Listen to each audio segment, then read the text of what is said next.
Minumukha ni dating Comelec Commissioner Gus Lagman ang mano-manong pagbibilang ng boto sa mga voting percent.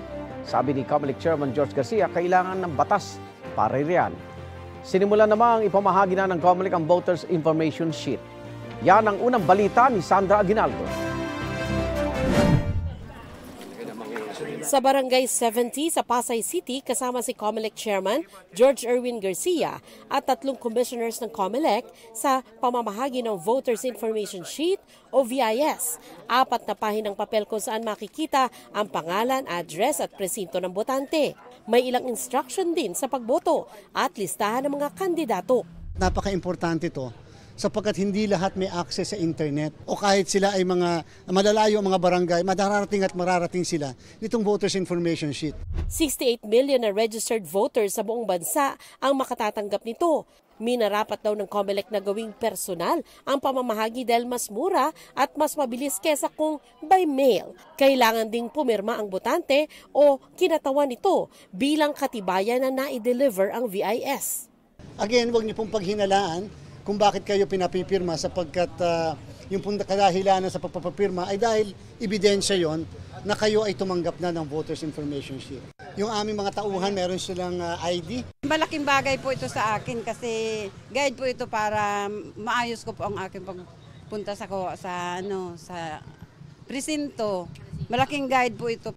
Sa pagharap naman ni Garcia sa Management Association of the Philippines, hinimok nito ang business community at mga employer na tumulong sa voters education at payagang makaboto ng malaya ang kanilang mga empleyado.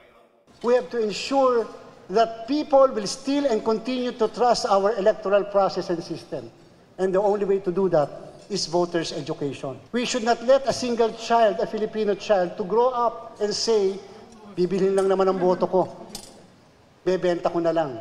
Sa bahagi ng event na pwedeng magtanong ang mga nagsidalo, isa sa tumayo si dating Comelec Commissioner Gus Lagman. Punto niya, dapat mano-mano ang pagbibilang ng boto sa mga presinto para mas makitang nabilang ang bawat boto.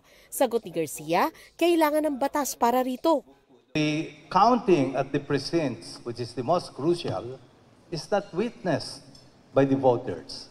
You feed the ballot and then at 7 o'clock in the evening, the machine counts the ballots. Dapat, simula ng 2010, dapat manual tayo, tapos automated. And yet the Supreme Court did not put that in their decision because it's a question of law. Matapos naman ang lindol sa Myanmar at Thailand, sinabi ni Garcia na by post o by mail boboto ang 320 registered voters sa Myanmar. Tuloy naman daw ang internet voting sa Thailand.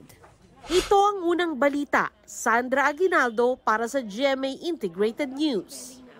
Igan, mauna ka sa mga balita, mag-subscribe na sa GMA Integrated News sa YouTube para sa iba't ibang ulat sa ating bansa.